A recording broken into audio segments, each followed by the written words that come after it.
오늘 룻기 강의의 7번째 시간입니다. 여인들이 나오미에게 라는 제목으로 룻기 4장 14절로 17절 말씀 함께 살펴보도록 하겠습니다. 룻기 4장 14절로 17절 말씀입니다. 제가 봉독하여 올려드리도록 하겠습니다. 여인들이 나오미에게 이르되 찬송할지로다 여호와께서 오늘 너에게 기업 물을 자가 없게 하지 아니하셨도다. 이 아이의 이름이 이스라엘 중에 유명하게 되기를 원하노라. 이는 네 생명의 회복자이며 내 노년의 봉양자라. 곧 너를 사랑하며 7 아들보다 귀한 너의 며느리가 낳은 자로다 하니라. 나오미가 아기를 받아 품에 품고 그의 양육자가 되니 그의 이웃 여인들이 그에게 이름을 지어주되 나오미에게 아들이 태어났다 하여 그의 이름을 오벳이라 하였는데 그는 다윗의 아버지인 이새의 아버지였더라. 아멘. 이제 룻기의 마지막 설교입니다. 홀로 남겨져 괴로움을 감당해야만 하는 나오미의 삶에 룻이 함께 해왔습니다. 그리고 고향에 돌아가 만나게 된 보아스를 통하여 하나님의 헤세드가 확인되어지면서 이제 나오미의 삶에 생명이 가득하게 됩니다. 그 생명은 죽어가던 엘리멜렉의 가게를 세웠고 죽어가던 이스라엘 백성을 소생시키시는 하나님의 은혜며 사랑의 질서이다 라는 것을 함께 살펴보았습니다. 그리고 오늘 본문에서 우리는 그녀의 고백이 바뀐 것을 보게 됩니다. 자신의 삶을 저주하던 나오미에 대하여 성경은 이제 이와 같이 고백합니다. 찬송할지로다. 여호와께서 오늘 너에게 기업 물을 자가 없게 하지 아니하셨도다. 이 아이의 이름이 이스라엘 중에 유명하게 되길 원하노라. 이는 너의 생명의 회복자이며 너의 노년의 봉양자라. 곧 너를 사랑하며 7 아들보다 귀한 너의 며느리가 낳은 자로다 하니라. 그녀는 이제 회복된 생명을 누리는 사람이 되었습니다. 그런데 놀라운 사실 한 가지가 반전으로 놓여져 있습니다. 이 고백의 주체가 나오미가 아니라는 사실입니다. 누가 이런 고백과 축복을 하게 됩니까? 나오미를 지켜보았던 베들레헴의 여인들입니다.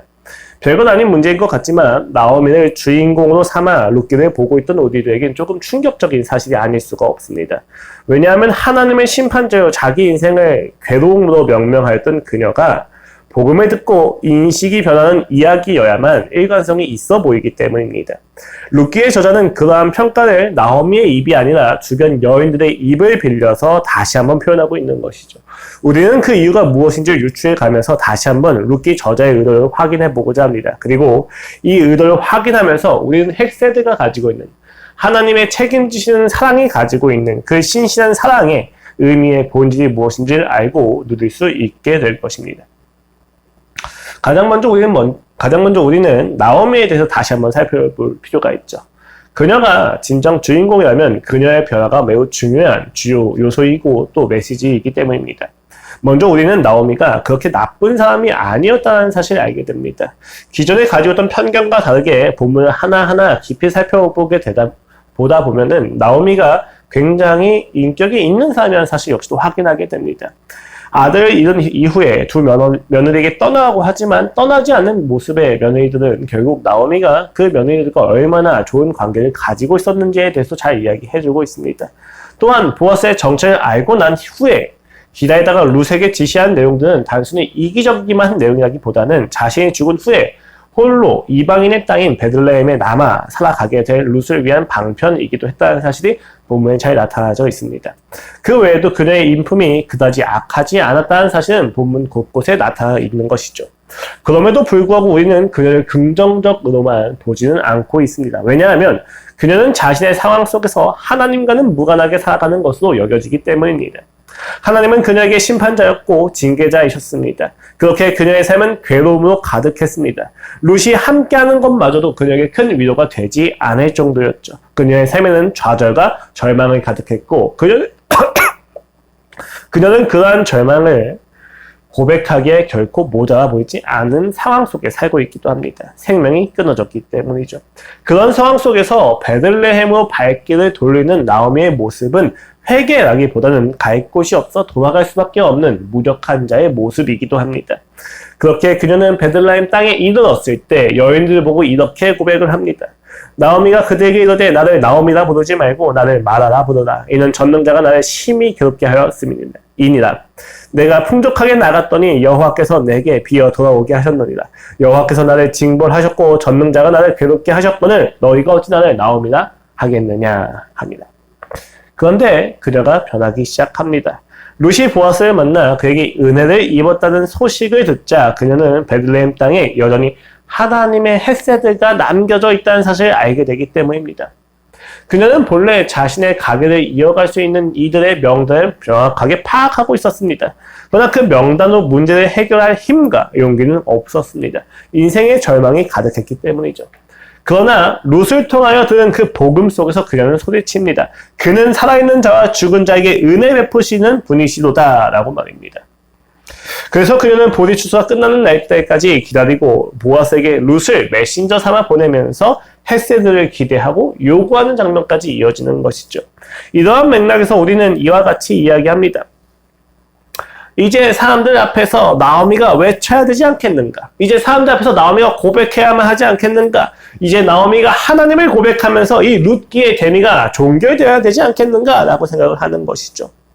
자신이 회복되었으며 자신의 이름이 비로소 마라에서 다시 한번 나오며 회복이 되었다고 눈물로 감격해야 되지 않겠습니까? 많은 주인공들이 역경과 고난을 거친 결과로서 그 대미에 이르선 자신의 행복한 삶과 그 행복한 삶에 대한 자신의 고백 등을 하면서 당시의 문학자들이 종교하던 것을 보면 당연히 우리는 룻기를 보면서 나오미가 그러한 고백을 할 것이라고 기대하게 됩니다. 죽을 죄인이었는데도 불구하고 은혜를 베푸시면서 자신의 생명을 얻었다는 사실에 대해서 그녀는 감격에 찬 찬양과 고백을 해야만 한다는 것이죠. 그런데 룻기의 저자는요, 그러한 대미를 나오미에게서 앗아갑니다. 오늘 본문을 다시 읽어볼까요?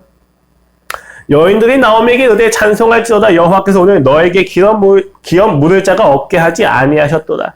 이 아이의 이름이 이스라엘 중에 유명하게 되기를 원하노라. 이는 너의 생명의 회복자이며 너의 노년의 봉양자라. 곧 너를 사랑하며 7 아들보다 귀한 너의 며느리가 낳은 자로다 하니라. 나오미가 아기를 받아 품에 품고 그의 양육자가 되니 그의 이웃 여인들이 그에게 이름을 지어주되 나오미에게 아들이 태어났다 하여 그의 이름을 오벳이라 하였는데 그는 다윗의 아버지인 이새의 아버지였더라. 여러분이 본문을 읽으면 조금 의아해 하셔야만 합니다. 이상하게 여겨야만 할 부분이 한두 가지가 아니기 때문이죠. 이 룻기의 주인공은 분명히 나오미였습니다. 그리고 지금도 나오미가 중요한 사람으로 나타나고 있습니다. 심지어 여인들은 보아스나 룻이 아니라 나오미에게 와서 그런 찬양을 하고 있다는 건 역시도 나오미가 매우 중요한 위치를 점하고 있다는 사실을 다시 한번 보여주고 있는 것이죠. 그런데요, 이상한 묘사들이 있습니다. 첫 번째는 이들은 나오미가 아니라 룻이 낳은 아들의 이름이 유명해지길 바랍니다. 심지어 그 이름을 누가 지어줍니까? 나오미가 지어주는 것도 아니고 보아스가 지어주는 것도 아니고 룻이 지어주는 것도 아닙니다. 그 이웃 여인들 공동체가 그 손자의 이름을 지어주는 아주 이상한 이야기가 벌어지고 있습니다. 두 번째는 또 무엇입니까? 축복의 내용도 나오미가 아니라 손자에 관한 것입니다. 생명의 회복자고 노년의 봉양자라는 것이죠. 그리고 아들보다 귀한 며느리가 낳아준 자, 이 모든 축복의 내용들은 나오미가 아니라 오벳에게 가 있다는 것이죠. 이 두 가지 이상한 점을 고려하고 16절을 보십시오. 16절에 뭐라고 되어 있습니까? 나오미가 아기를 받아 품에 품고 그의 양육자가 되니 스스로를 괴로운 자, 마라라고 소개해 왔습니다. 그러나 오늘 본문의 결론은 이야기하죠. 그녀가 괴로운 자가 아니라 생명의 회복자여 봉양자를 키우는 양육자가 되었다고 말입니다. 그녀가 아기를 키웠기 때문에 양육자라고 불렸다기보다는 그 아이가 탄생한 덕분에 그녀가 양육자가 되었다는 뉘앙스가 강하게 나타나고 있다는 것이죠. 이러한 사실은 다시 한번 그녀가 주인공이라고 하는 사실을 염두에 두고 있어야만 풀릴 수가 있습니다. 오늘 본문과 대칭이 되고 있는 부분은 나오미가 스스로를 마라라고 부르는 본문입니다. 그러한 점에서 본문은 그녀의 정체성이 변환되었다는 것을 핵심으로 보여주고 있는 것이죠. 그렇다면 여기서 우리가 눈여겨봐야 할 부분이 무엇이냐? 마라라고 하는 그녀들, 나오미라고 하는 정체성으로 다시 한번 변화시켜 준 것은 나오미 안에 있는, 나오미 내부에 있는 나오미가 자체적으로 가지고 있는 용기나 결단이나 적극적인 능동성이 아니라 그녀 외부에서 누군가가 그녀를 그렇게 바꾸어줬다는 것입니다. 오늘 보면 분명하게 이야기하죠. 봉양자고 생명의 회복자인 오벳이라고 하는 존재로 그녀가 변하게 되었다는 것입니다. 그녀 스스로가 노력과 열심과 신앙을 가지고 변한 것이 아니라 그녀의 손자가 태어났기 때문에 그녀의 정체성이 변화되었다는 것입니다. 복음이죠. 그 복음은 룻이 가져다 준 소식이었고 그 핵심은 헤세드, 책임지고 신실함을 지키시는 사랑이었습니다. 그런데 그 헤세드가 그녀의 삶에서 그녀의 정체성을 바꾸는 방법이 무엇이었습니까? 저는 이 내용을 아주 간단하게 이야기하면 이와 같이 이야기하고 싶습니다. 그녀의 인생의 진정한 주인이 누군지를 보여주는 것이었습니다. 그녀가 그 헤세드를 누릴 수 있었던 건 그녀가 주인공인 그 내러티브의 이야기 속에서 진정한 주인이 누구인지를 확인하게 되었을 때 그 주인공된 나오미의 인생이 변화되었다는 것입니다. 사실 주인공이라고 하는 표현은 불교의 표현입니다. 깨달음을 가진 자, 참된 자신을 이야기할 때 주인공이라고 이야기하죠. 그래서 불교에서는 종종 어딜 가든지 간에 주인공으로 살아야만 한다고 주체적인 삶을 권면하곤 합니다. 이러한 표현이 이후에 확장되어서 소설이나 영화 등의 모든 작품에서도 주인공이라고 하는 표현이 번역되어진 내용인 것이죠. 그런데 구약의 문법은 조금 다릅니다. 구약에도 주역에 나타나고 있는 주인공이라고 불릴만한 등장인물들이 있습니다. 그런데 그 등장인물들은 모두 하나님을 드러내는 도구적 존재로 나타나게 되는 것이 구약의 문법입니다. 그렇기 때문에 이들은 종종 성공하고 극복하는 것 외에도 실패하고 좌절하고 또 수동적인 존재로 나타나는 것이 굉장히 다수입니다. 오늘 나오미가 바로 그러한 경우에 속하는 것이죠.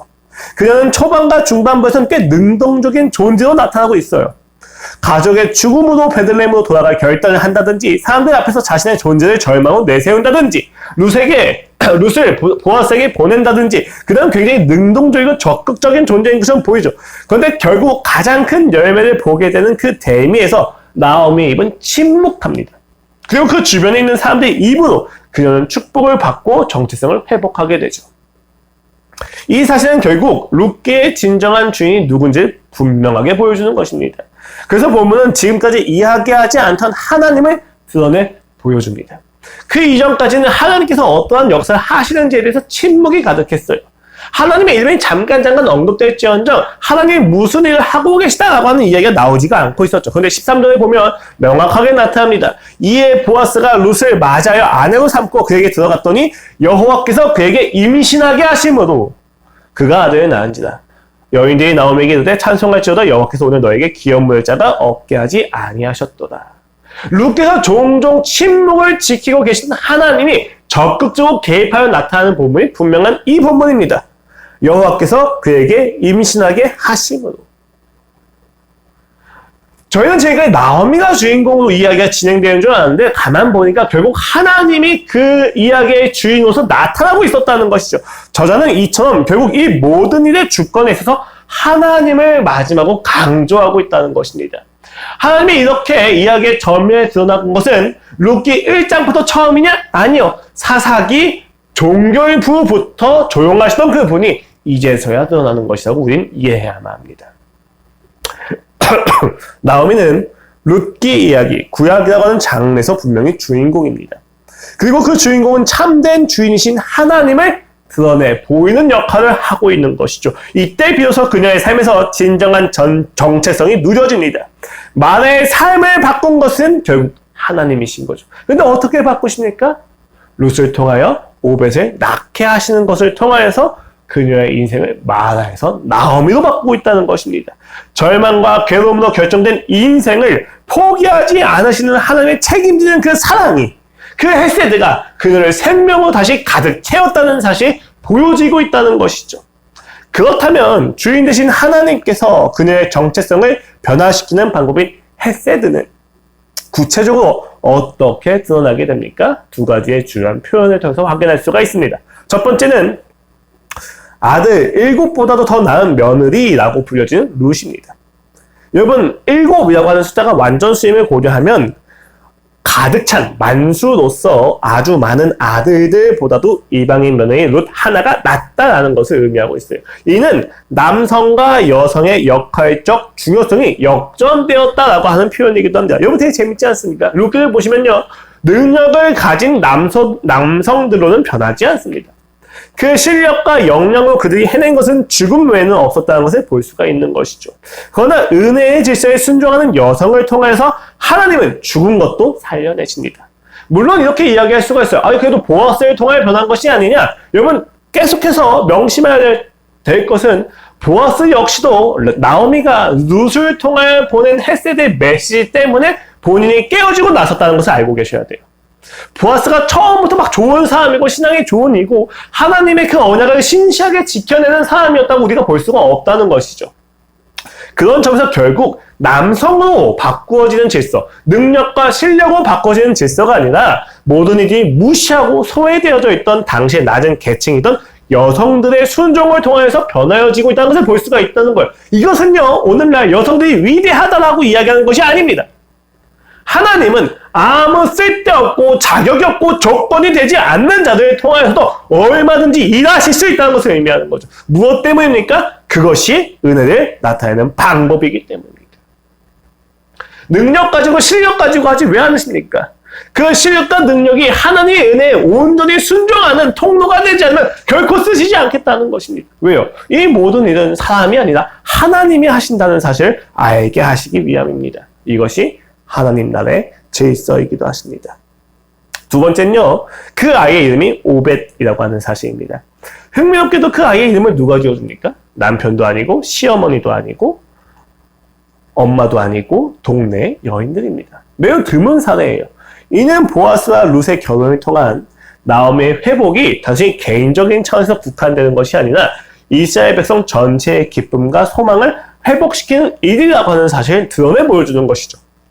그래서 여인들 역시도 그 이름이 유명해지길 원하는데 나오미의 이름이 유명해지길 원하는 것이 아니라 오벳이라고 하는 이름이 유명해지길 원합니다.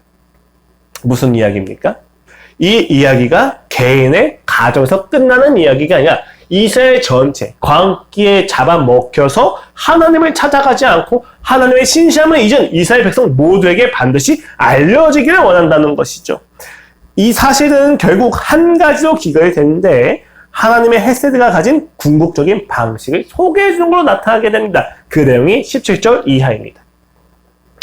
그의 이웃 여인들이 그에게 이름을 지어주되 나오미에게 아들이 태어났다 하여 그의 이름을 오벳이라 하였는데 그는 다윗의 아버지인 이새의 아버지였더라. 헤세드를 살아낸 룻과 결실인 오벳 그리고 이를 통하여 공동체를 회복시킬 것을 암시하는 여인들의 합창은 결국 그 오벳이 누구입니까? 다윗의 아버지인 이새의 아버지였다라고 하는 저자의 소개를 통해서 다시금 확인되어집니다. 우린 여기서요, 하나님의 헤세드, 그 책임지는 사랑의 핵심이 다윗을 통해서 이루어진다는 사실을 확인하게 됩니다. 이 사실은 룻기 저자가 보아스, 룻, 그리고 나오미의 용기 있는 어떤 위협이나 인격이 가질 그 어떤 용기 대신에 한 아기의 출생으로 이야기를 마무리하는 이유를 잘 보여주죠. 무엇입니까? 왕의 혈통에 대한 이야기입니다. 그 신분에 대한 강조입니다. 쉽게 말하면 진정한 왕의 출현 및 도래를 통하여서 우리는 모두가 회복되어질 수 있다는 것입니다. 이것은요, 감정적인 서술도 아니고 소망에 대한 희구도 아닙니다. 보여지고 느껴지고 확실한 사실입니다. 무엇입니까? 왕이 존재한다는 것입니다. 하나님의 헤세드는 그 신실하심은 그 책임지심은 오로지 왕의 출현으로 왕의 출생으로 왕의 도래로만 해소가 되어진다는 것입니다. 결국 우리를 회복시키는 것은 왕입니다. 우리가 백성 되기 위하여 필요한 것이 왕이며 우리가 자녀가 되기 위하여 필요한 것은 아버지이며 우리가 종 되기 위하여 필요한 것은 주인입니다. 사사기를 기억해 보십시오. 왕이 없어서 자기 소견에 오는 대로 행하던 시대의 광기를 하나님이 끊어내는 방법이 무엇입니까? 왕을 준비하는 것이라는 거죠. 그 왕의 출생, 그리고 그 계보는 결국 그 왕의 성격을 그대로 보여주고 있는데 죽은 우리를 살려낸 영광의 왕에 대해서 이사야는 이와 같이 예언합니다. 16장입니다. 다윗의 장막에 인자함으로 왕위가 굳게 설 것이요 그 위에 앉을 자는 충실함으로 판결하며 정의를 구하고 공의를 신속히 행하리라. 상징에 대한 예언이 아니라 복음의 핵심이죠. 왕 대신 예수님은 우리의 구원이 개인적이지 않고 갑작스러운 변덕이 아니한 것을 잘 설명해 줍니다. 이 구원의 이야기는 인류 전체를 포괄하면서 오랫동안 견뎌내시고 참아내신 하나님의 계획이었다는 사실이 드러나 보여지고 있는 것이죠. 하나님은 어느 순간 그냥 갑자기 딱 왕을 주고 끝내시지 않으셨어요. 그 왕을 이미 준비하시고 참아내시면서 끝없이 기회를 주시면서 결국에는 단 한 명의 왕을 통하여서 우리의 모든 인생을 구원해내십니다. 그것이 하나님의 승부수였고 그것이 하나님의 계획이었으며 그것이 하나님의 사랑이었습니다. 그러므로 우리는 결론적으로 우리의 인생을 회복시키서 유일한 방법은 왕이 있어야 된다는 사실입니다. 그가 오셔서 다시 한번 그 왕을 차지하는 방식으로만 우리가 회복이 될 수 있다는 사실이 나타난다는 것이죠. 오늘 이 룻기 이야기 쭉 마치면서 우리에게 무엇이 필요하냐? 보아스의 어떤 용기나 인내함이, 룻이 가지는 순종함이, 나오미가 가지고 있었던 어떤 극적인 변화가 필요하다가 아니라 우리가 누릴 수 있고 우리가 집중할 수 있는 바는 결국 그 나오미와 룻과 보아스 그리고 이스라엘 전체를 회복시킬 수 있는 하나님의 방법은 다윗의 아버지인 이새의 아버지인 오벳을 준비하는 것이었다는 것입니다. 그는 그 왕을 통하여 우리를 변화시키는 것을 단 한순간도 포기하지 않으셨고 그 왕대심을 회복하기 위하여 부단히 우리의 인생에 끊임없이 오랜 참으심으로 함께 하셨다는 것입니다. 하나님이 우리에게 베푸신 가장 강력한 헤세드가 무엇입니까? 왕을 주시는 겁니다. 하나님 왕이시라는 사실, 예수 그리스도만이 너의 진정한 왕이라는 사실을 끊임없이 항복시키시는 것이야말로 하나님이 우리에게 베푸신 가장 강력한 헤세드였다는 것입니다. 오직 그것을 통하여서만 우리의 인생과 죄와 아픔들이 해결될 수 있다는 것이죠. 사실 인류의 싸움은 항상 누가 다스리는가에 대한 싸움이었습니다. 왜냐하면 누가 다스리는지에 따라서 그 나라의 질서가 결정되기 때문입니다. 하나님이 아닌 존재의 왕됨은 우리를 파멸과 죽음으로 끌고 가지만 하나님이 왕 되신 질서는 우리를 끊임없이 생명으로 끌고 가서 열매를 맺게 만듭니다. 그렇게 그가 우리의 삶을 책임지시는 방식은 그가 우리의 왕이 되어주시는 겁니다. 그것이 진짜 헤세드가 되어지는 것이죠. 그리고 그가 왕 되심을 이루시는 방식 역시도 헤세드입니다. 권력을 찬탈하기 위한 정쟁이나 무력을 통한 혁명이 아니라 비인간적인 어떠한 관철이 아니라 근본적이고 급진적인 혁명으로 그는 왕 되심을 선언합니다. 그 급진적이고 근본적인 혁명의 내용이 무엇입니까? 겸손, 인내, 고통, 죽음, 그리고 부활입니다. 그리스도인이 이 땅을 살아내면서 우리가 기대해야만 하는 하나님의 헤세드, 우리가 기억해내야만 하는 하나님의 헤세드, 우리가 소망해야만 하는 하나님의 신실하신 사랑의 내용이 무엇이어야만 합니까? 그가 우리의 왕 되어주시길 바라는 것입니다. 우리가 그를 왕으로 섬길 수 있기를 바라는 것입니다. 유일하고 진정한 왕이 다시 오시기를 바라는 것입니다. 그곳에서만 신실하신 사랑이 이루어진다는 것이죠. 내가 지금까지 해결하지 못했던 어떤 문제가 해결됐대. 이제 드디어 하나님이 나를 책임지시는구나 생각할 수 없다는 거예요. 내가 원하는 간절하게 열망하는 바를 해결해 주셨을 때, 이루어 주셨을 때 하나님이 나를 잊지 않으셨구나 생각할 수가 없다는 것입니다. 심지어 사역자가, 그리스도인이 하나님의 나라 회복을 위해서 내가 이토록 열심히 살아가니까 하나님 나의 신앙과 나의 소원을 이루어 주시옵소서라고 하는 그 비전에 대한 희구막저도 하나님의 신심을 확인시켜 주지 않는다는 것입니다. 무엇이 우리가 해도 하나님의 헤세드를 기대하게 만듭니까? 왕이 오셔야만 한다는 것입니다. 예수님이 왕 되셔서 우리의 인생을 지배하셔야만 한다는 것입니다. 우리의 일상 속에서 매 순간 주님이 나의 왕 되어지심이 확인될 때마다 우리는 하나님이 나를 신실하게 지키고 계시는구나, 하나님의 책임지시는 사랑이 나를 책임지고 있구나 확인할 수가 있다는 것입니다. 이 자리에 무릎을 꿇고 기도하면서 하나님이 나의 왕 되심이 주장되어질 때마다 우리는 그때서야 비로소 하나님이 우리의 인생을 책임지고 계시다는 것을 확인할 수가 있다는 것입니다. 우리의 모든 통치권과 우리의 모든 질서의 우선순위가 되어질 때마다, 성령님이 오셔서 우리의 인생에서 우선순위를 바꿔주실 때마다 우리는 그때 비로소 하나님의 헤세드를 확인하는 것입니다. 여러분, 오벳을 낳았어요. 아무것도 변하지 않았죠. 그러나 그 오벳이 다윗을 낳는 가게라는 사실 룻기의 저자가 밝힐 때 우리는 하나님의 참고 기다리시고 인내하심을 보게 됩니다. 여러분, 그리스도인이 이 땅에서 당장 모든 것의 회복이나 모든 것의 어떤 부유함이나 모든 것의 생명이 가득 찬 것을 확인할 수 있느냐? 아니요. 그리스도인에게 반전은 딱히 없습니다. 하나님을 믿으면 무엇이 그렇게 크게 반전됩니까? 아니요. 다만 우리 인생에 가장 큰 반전이 있죠. 무엇입니까? 내 인생에서 나만 위하고 나만 생각하던 그 인생이 하나님으로 전환되는 것을 경험할 때, 아, 하나님 진정한 왕이 예수 그리스도께서 오시겠구나 확신이 들 때 우리의 인생엔 가장 큰 반전이 일어나는 것입니다.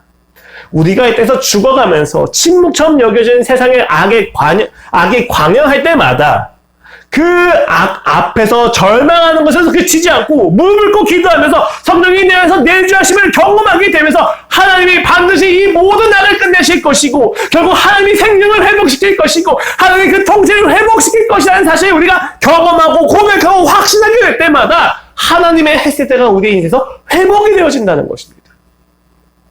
결국 우리의 모든 신실함, 책임지는 건 하나님께서 다시 오시는 것을 보는 것에 있습니다. 이 땅이 아무것도 변하지 않고 아무 문제도 해결되지 않는 것처럼 보지만 내가 이 땅에서 예수 그리스도를 기다리고 있다는 사실. 그 간점이 회복될 때마다 우리는 무엇을 경험합니까? 하나님이 나를, 이 땅을 놓지 않고 계시는구나. 왜요? 여러분, 인간은요, 애초에 다시 오실 예수님을 기대할 수가 없는 존재입니다. 어떻게 우리가 예수님을 기대할 수 있습니까? 이 땅에서 더 빠르고 더 편리한 방법들이 많이 있잖아요. 그런데 이 땅에서 참아내고 고통을 견뎌내면서 예수님께서 다시 오시는 것을 기다린다? 말이 안 되는 이야기입니다. 이것은 오로지 성령님을 통하여서 하나님의 은혜가 베풀어졌을 때에만 가능한 이야기죠. 무엇을 이야기합니까? 하나님이 우리를 놓치지 않고 있다는 것입니다. 정리해 보겠습니다. 룻기의 주인공 나오미는 결국 주인 되신 하나님으로 그 정체성을 괴로움에서 기쁨으로 회복하게 됩니다. 그녀를 회복시킨 것은 그녀의 적극적인 노력이 아니라 왕 되신 하나님의 헤세드였습니다. 그렇게 오늘 본문은 그녀의 입으로 아무 말도 전하지 않고 여인들의 은혜로 입으로 은혜를 고백하고 있는 것입니다. 우리가 생각하고 있는 주인공은요, 주인이 없는 불교의 주인공과도 같습니다. 마치 그리스 신화를 보시면요, 오디세우스가 여정을 떠나죠. 그럼 그 모든 여정의 목적이 무엇이 됩니까? 고향 땅으로 무사히 돌아오는 것입니다. 자기를 완성시키는 것이죠. 그러나 그 자기 완성의 과정 속에서 무수히 많은 폭력과 폭행들이 존재합니다. 전리품들이 존재할 수 있다는 거죠. 우리가 이 땅에서 자기 완성을 목적으로 살아간다면 우리의 인생에는 폭력과 폭행과 비인간성이 가득하게 됩니다. 전리품이 가득하게 되는 것이죠. 우리 주변에 있는 모든 이웃들을 갈취해내고 다 잡아 삼키는 일이 벌어지게 되는 것입니다. 그런데 성경은 여정을 다루는 방식이 독특합니다. 고향으로 돌아가는 길이 아니에요. 약속하신 미지의 땅으로 보내시는 겁니다. 아브라함은 하나님이 약속하신 그 미지의 땅으로 보내심을 받으면서 좌절하고 절망하고 또 실패했다가 다시 은혜로 일어서게 되는 그 과정 속에서 결국에는 하나님을 기다리고 하나님이 하실 일에 대해서 기다리는 것으로 나타나게 됩니다. 그 여정의 유일한 목적이 무엇입니까? 하나님을 만나는 것에 있습니다. 하나님과의 관계가 회복되는 것에 있습니다. 마침내 하나님의 나라가 이루어지는 것에 있습니다. 약속하신 주인을 만나는 것에 있는 것이죠. 자기 완성이 아니라 완전하신 하나님께 참여하는 것이 우리 여정의 목적이었다는 것입니다. 물론 구약에서 그 여정은 수없이 많이 실패합니다. 자기 완성을 보여주는 것이 아니기 때문에 성공보다는 실패담이 훨씬 많이 있습니다. 족장들도 그러하고 사사들도 그러하며 이어지는 왕정도 그러합니다. 다 실패죠. 딱 한 시점만 그 성공이 누려지던 때가 있는데 언제입니까? 예수님이 이 땅에 오셔서 십자가에 못 박혀 죽으시고 부활하셨을 때 비로소 하나님의 나라가 이루어집니다. 마침내 하나님을 향한 여정을 하나님이 이루시는 것으로 우리의 모든 실패와 부족함이 채워지는 것이죠. 왜요? 우리가 아무리 실패했다 한들 그가 이루셨기 때문에 상관이 없다는 것입니다. 이를 믿지 않는다면 우리는 끊임없이 나를 완성시키기 위한 여정으로서 많은 이들을 즐기고 비인격적으로 소모시킬 수밖에 없을 것입니다. 마치 사사시대의 이방인들과 같아진 이스라엘 백성처럼 말입니다. 그러나 하나님은 포기하지 않으십니다. 우리의 왕이 되셔서 우리를 회복시키십니다. 그러므로 그리스도의 이 땅에서 마침내 나를 완성시키실, 그리고 사실은 이미 완성시키신 예수님의 믿음으로써 유일한 한 분 되신 왕에게 순종함으로 살아내게 만듭니다. 그 순종의 삶 속에서 우리는 무수히 많은 우연들을 보게 될 것입니다. 마치 룻기에서 저자가 많은 우연들이 룻을 도와준 것처럼 보여지게 하는 것처럼 우리의 인생에 많은 우연들이 있을 것입니다. 그러나 여러분 어떤 우연이든지 간에 하나님의 부르심을 우리가 받았을 때 그 부르심에 순종하는 유일한 방법은 우리가 부르심을 받은 이 자리에서 내가 그다지 좋아하지도 않고 부당하고 부족한 이 자리에서 부족한 현실 속에서 하나님이 다시 왕으로 오실 것을 기다리는 태도로 우리의 삶에서 헤세드가 나타나게 될 것입니다. 여러분 진짜 왕이 하나님이시라면 그리고 그가 이 땅에 오셔서 그 나라를 회복시키실 거라면 우리는 이 땅에서 세상의 질서가 아니라 하나님 나라의 질서로 살아갈 수밖에 없습니다. 그럼 그 하나님 나라의 질서로 살아갈 수 있는 유일한 동력이 무엇입니까? 다시 오셔서 통치할 것을 믿는 것으로 가는 것이죠. 눈앞이 보이지 않습니다. 아무것도 변하지 않는 것처럼 보입니다. 이렇게 살다가 소모되어져 인생이 끝날 것처럼 여겨집니다. 그러나 다시 한번 하나님께서 여전히 그 날을 이루실 것을 믿습니다. 오실 것을 믿습니다. 그러면 다시 무릎을 꿇고 성령님을 구하여 이 땅에서 순종해내려고 하는 치열한 처절한 삶을 반복하게 됩니다. 그것이 그리스도인이 지켜내야만 하는 헤세드입니다. 누가 알아줍니까? 아무도 알아주지 않습니다. 누가 인정해줍니까? 아무도 인정해주지 않습니다. 세상의 논리와 방법을 가지고 무의미해질 것이다 라고 이야기합니다. 그러나 여러분 우리의 삶의 유일한 의미는 하나님께 달려 있습니다. 하나님께서 다시 오신다면 우리의 죽음마저도 무의미해지지 않습니다. 왜요? 예수님의 죽음도 무의미하지 않게 살리신 것이 하나님이기 때문입니다. 세상은 죽으면 모든 것이 무의미해지지만 우린 죽음으로써 더욱더 의미를 발하는 인생을 가지게 됩니다. 그러니 여러분 부르신 자리에서 그 부조리한 현실에서 견뎌내시고 버텨내시고 죽으십시오. 그래야 하나님께서 부여하시는 그 의미로서 은혜로서 살아내야만 한다는 것입니다. 이 땅에 누가 주인공입니까? 여러분이 각자의 인생의 주인공이죠. 그러나 우리는 불교의 주인공을 살아내지 않습니다. 우리는 기독교의 주인공을 살아냅니다.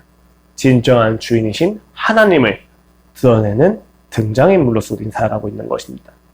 그것을 드러내기 위해서 우리가 해야 될 것은 하나님이 우리에게 보여주셨던 그 헤세드대로 우리가 부르심 받은 이 치열하고 처절하고 부조리한 자리를 기다림으로써 갈망함으로써 지켜내는 것입니다. 그때 우리의 죽음과 고민과 갈등과 치열함 모두 하나님께서 의미 있게 만드실 것입니다. 그 믿음으로 우리는 오늘을 살아가는 것입니다. 하나님의 유일한 왕 대신 헤세드의 삶이 누려지기를 소망하면서 오늘 예배를 기도와 설교로 마치도록 하겠습니다. 기도하시겠습니다. 하나님 아버지 감사합니다. 우리의 인생이 참으로 무의미해 보일 때가 한두 번이 아닙니다. 만약에 하나님이 예수 그리스도께서 다시 오시는 것이 아니라면 우리의 인생은 누구보다 비참할 것입니다. 그러나 주님은 다시 오십니다. 주님은 반드시 오십니다. 그렇게 하나님, 우리는 지금 불러주신 이 자리에서 버티고 견디고 기다립니다. 그리하여 하나님의 헤세드를 조금이나마 살아냅니다. 주님 이 자리에서 그 신실함을 경험해내게 해주시옵소서. 내 안엔 끊임없이 세상이 왕된 것처럼 생각하게 됩니다. 치열한 영적 전투가 이루어지면서 끊임없이 살며시 하나님의 왕됨을 포기하게 만듭니다. 그러나 주님, 오늘도 다시 오셔서 은혜의 베푸심으로 나의 유일한 왕이심을 확인시켜 주시옵소서. 갈망을, 처절함을 회복시켜 주시옵소서. 그때 우리는 비로소 괴로움이 아니라 기쁨과 생명의 회복자로 살아갈 수 있습니다. 감사합니다. 예수 그리스도의 이름으로 기도드렸습니다. 아멘.